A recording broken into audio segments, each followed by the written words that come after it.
Hey everyone, President Biden is addressing the situation of Afghanistan. Let's listen. Jobs in my first 6 months in office. Economic growth is up to the fastest it's been, the fastest rate in 40 years, and unemployment is coming down. Right now, our economic growth is leading the world's advanced economies. But to win the future, we need to take the next step. Today, the House of Representatives did just that.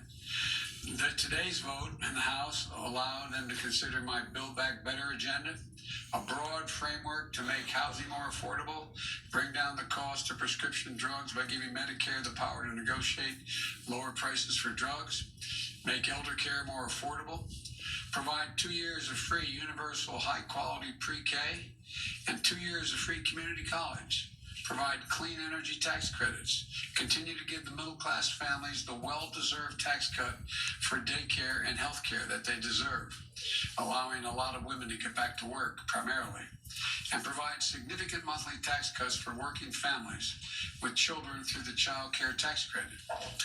These investments are going to lower out-of-pocket expenses for families and not just give them a little more breathing room.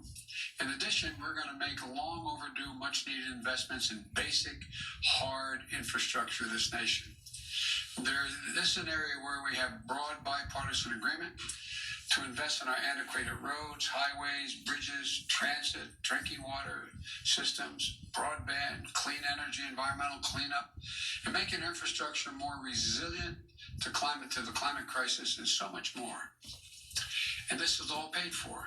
Instead of giving every break in the world to corporations and CEOs, by the way, 55 of our largest companies in America paid $0 in federal taxes on more than $40 billion in profit last year. We can ask corporations and the very wealthy just to pay their fair share. They can still be very wealthy. They can still make a lot of money, but just begin to pay their fair share. So we can invest in making our country stronger and more competitive, create jobs and raise wages, and lift up the standard of living for everyone. The bottom line is, in my view, we're a step closer to truly investing in the American people, positioning our economy for long-term growth, and building an America that outcompetes the rest of the world. My goal is to build an economy from the bottom up and the middle out, not just the top down. And that's what we're on our way of doing. Look, I want to thank Speaker Pelosi, who was masterful in her leadership on this. Thanks to her. Senator Hoyer and Whip Clyburn and Chairman DeFazio, the entire House leadership team, for the hard work, dedication, and determination to bring people together so we can make a difference in people's lives. I also want to thank every Democrat in the House who worked so hard over the past few weeks to reach an agreement and who supported the process for House consideration of the Jobs and Infrastructure Plan, the Build Back Better effort. There were differences, strong points of view. They're always welcome. What is important is that we came together to advance our agenda. I think everyone who did that, I think everyone who did it was there. Look, I also want to thank everyone who voted to support the John Lewis Voting Rights Act. Yeah. It's an act to restore and expand voting protections, to prevent voter suppression, and to secure the most sacred of American rights: the right to vote freely, the right to vote fairly, and the right to have your vote counted. The House is active. The Senate also has to join them to send this important bill to my desk. And the Senate has to move forward on the People's Act, critical legislation to protect our democracy and the right to vote. We need both of those election bills. But let me now turn to Afghanistan. I met this morning with my counterparts in the G7, as well as heads of the United Nations, NATO, and the European Union. I express my thanks for the solidarity we have seen as we've stood up an unprecedented global effort. I updated our partners on the significant progress we made in the past 10 days.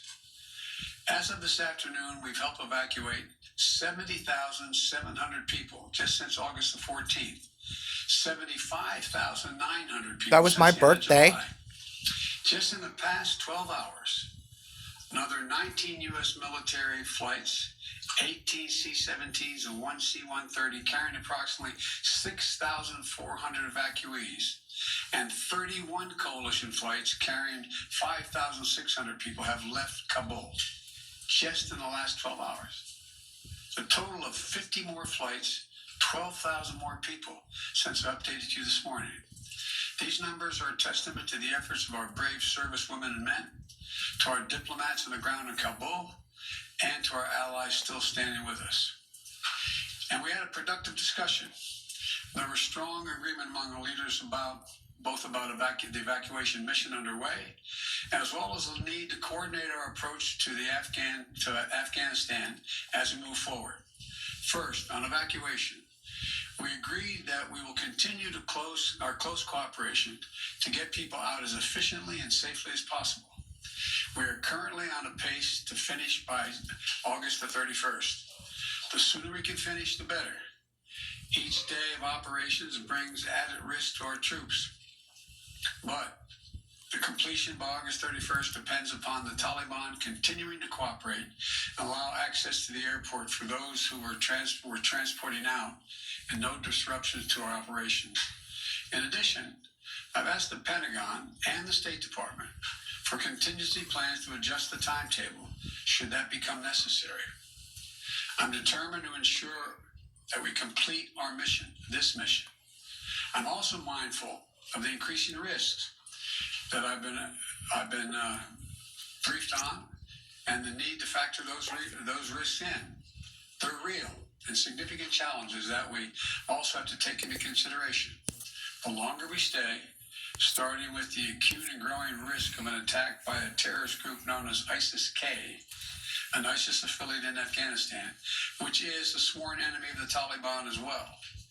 Every day we're on the ground is another day we know that ISIS-K is seeking to target the airport and attack both U.S. and allied forces and innocent civilians. Additionally, thus far, the Taliban have been taking steps to work with us so we can get our people out. But it's a tenuous situation. We've already had some gunfighting break out. We run a serious risk of it breaking down as time goes on. Second, the G7 leaders and the leaders of the EU, NATO, and the UN all agreed that we will stand united in our approach to the Taliban. We agreed the legitimacy of any future government depends on the approach it now takes to uphold international obligations, including to prevent Afghanistan from being used as a base for terrorism. And we agreed that none of us are going to take the Taliban's word for it. We'll judge them by their actions, and we'll stay in close coordination on any steps that we take moving forward in response to the Taliban's behavior. At the same time, we renewed our humanitarian commitment to the Afghan people and supported a proposal by the Secretary General Guterres of the United Nations-led international response with unfettered humanitarian access in Afghanistan. Third, we talked about our mutual obligation to support refugees and evacuees currently fleeing Afghanistan. The United States will be a leader in these efforts, and we'll look to the international community and to our partners to do the same. We're already seeing our allies' commitment. They're bringing to their countries the Afghans who served alongside their forces as translators or in their embassies, just as we're bringing to the United States those Afghans who worked alongside our forces and diplomats. We're continuing that effort. We're conducting thorough security screening in the intermediate stops they're making for anyone who is not a U.S. citizen or a lawful permanent resident of the United States. Anyone arriving in the United States will have undergone a background check. And we must all work together to resettle thousands of Afghans who ultimately qualify for refugee status.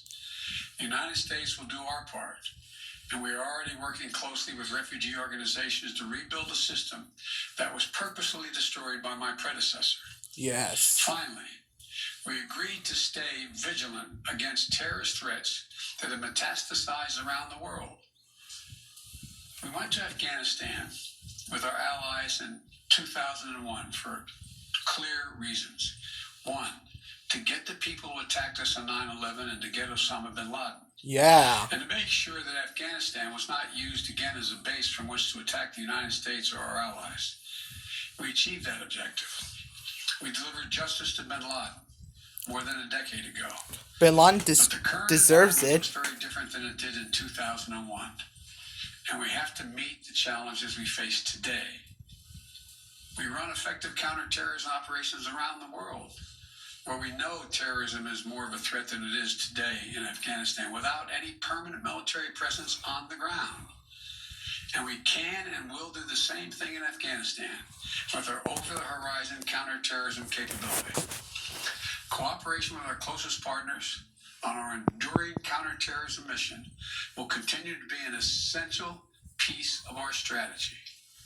In short, we all of us agreed today that we're going to stand shoulder to shoulder with our closest partners to meet the current challenges we face in Afghanistan, just as we have for the past 20 years. We're acting in consultation and cooperation with our closest friends and fellow democracies. And I want to again thank all of our allies and partners around the world who have rallied in support of our shared mission. We ended the conversation today by a clear statement of all of our parts. We are going to stay united, locked at the hip in terms of what we have to do. United States of America. And tomorrow, I've asked Secretary Blinken to give you an update and a detailed report on exactly Secretary how many Lincoln. Americans are still in Afghanistan, how many have gone out, and what our projection is. So thank you again, and God bless you, and may God protect our diplomats and all those in harm's way. Thank you. God bless you, Dad. All right, you've been listening to President Biden from the White House speaking about the situation. And if you guys like this video, please make sure you subscribe, drop a like, and comment below how you love this video. And make sure you also follow me on Twitter. And I'm about to vlog again, and we're about to do another reaction of the Loud House trailer, because it's going to happen until Christmas. See you later, everyone. Coming and going.